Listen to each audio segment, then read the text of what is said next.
So they missed effectively 3 damage extra on this turn. Yeah. Which could come back to bite them. Double Defile? Does that work? Yes. Even if the Hyena gets buffed twice? Yes. Okay. Hyena dies first. Oh, because the way the Defile works, yep. Yeah. I completely forgot the Hyena wasn't buffed at all yet. The only reason I know that is because I ran into that situation the other day, and I was like, does this work like this? Sometimes it doesn't. If it's if the Hyena's already buffed up and it's one of the higher minions on the board, higher health minions on the board, it's not going to work. But the way that was is it would simultaneously die with the Misha, so it did work. Yes, if a beast dies before it, I'm not going to get into it. If any beast dies before it, it does go up by 1 health. Needs more testing.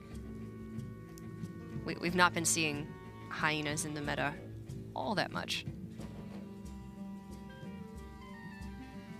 Oh, they have to play something here. I don't think they can get away with just hero powering. They're hovering over it, but I don't think they can do that.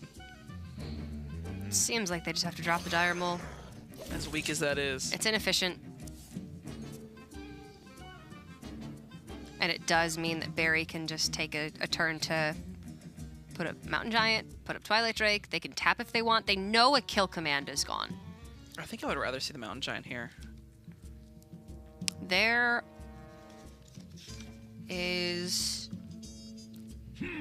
actually no copies of Hunter's Mark in this version of the deck for St. Edward's. Gotta find room for your Headhunter's Hatchets.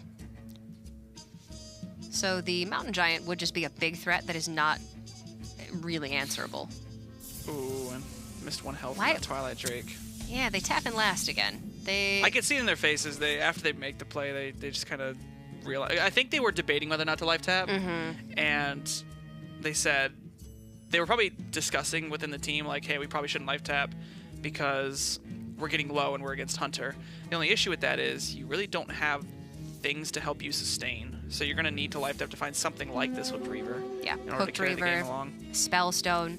So if you're going to life tap, that's fine. Life tap first, get the additional life onto the Twilight Drake. If you're not going to life tap, stick to your guns.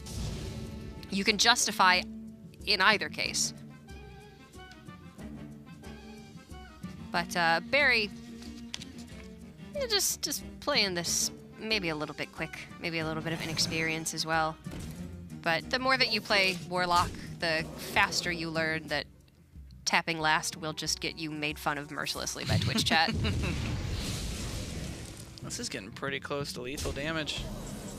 They are 2 off right now. Yeah, 8 with Life Drinker and Kill Command. Barry could be at 12 if they had not tapped. So that's the number to look at. Yeah, I think if you're St. Edward's here, you just go ahead and play that Life Drinker. Fit into hero power. You're not really worried about dying at such a high life total. You don't have to. You just kind of want to push as much damage as possible. Yeah. There's also merit for playing Headhunter's Hatchet and swinging face with that. Maybe fitting in a hero power then. Maybe even playing the Tundra Rhino. There's quite a bit of options here. I think I like Life Drinker hero power though. Hits clean, puts a body on the board, and still, very importantly, sets up for lethal on the following turn with any number of combinations.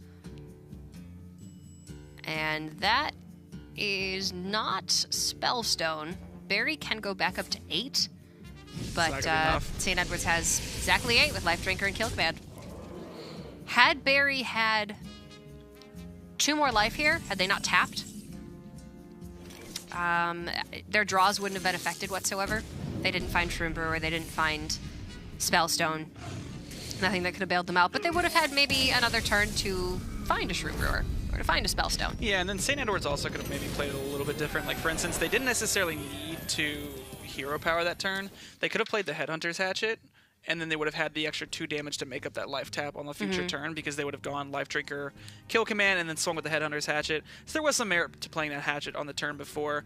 But you see, that's just the power of Hunter in that matchup. Sometimes you just have the burst damage, and with running Life Drinkers, it actually paid off quite a bit in that matchup. Yeah, with that Hunter deck, you're at 30, and then you turn away, and then you turn back, and you're like, oh my god, I'm at 10. And I'm dead to double Kill Command. How did that happen? And it's naturally going to happen a lot faster against the Even Warlock because they want to life tap every turn. So I think with that Even Warlock, you need to take one of 2 strong stances, which I'm going to life tap as little as possible to try to preserve my life, or I'm going to life tap very aggressively to try to find those life gain resources. And regardless, I think you can justify either, but it seemed to me like Barry were unsure of which strategy they wanted to take there, and they ended up tapping very aggressively, but at that same time did it a little bit suboptimally. They tapped last when they could have Doomsayered the turn they played Nosferatu, so turn 3, they could have had an additional point of life on their Twilight Drake. Just a little bit of uncertainty. So they're going to have to bring that deck out again if they want to win the series. Maybe they want to take some more time to breathe when they're playing that one, because it looked like they were just a little bit unsure. But we are going to go to a quick break. When we come back, we are going to get into game number 3. Everything is all tied up, and we're going to see which team can take the lead in game number 3.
Powered by Intel Core i7 processor.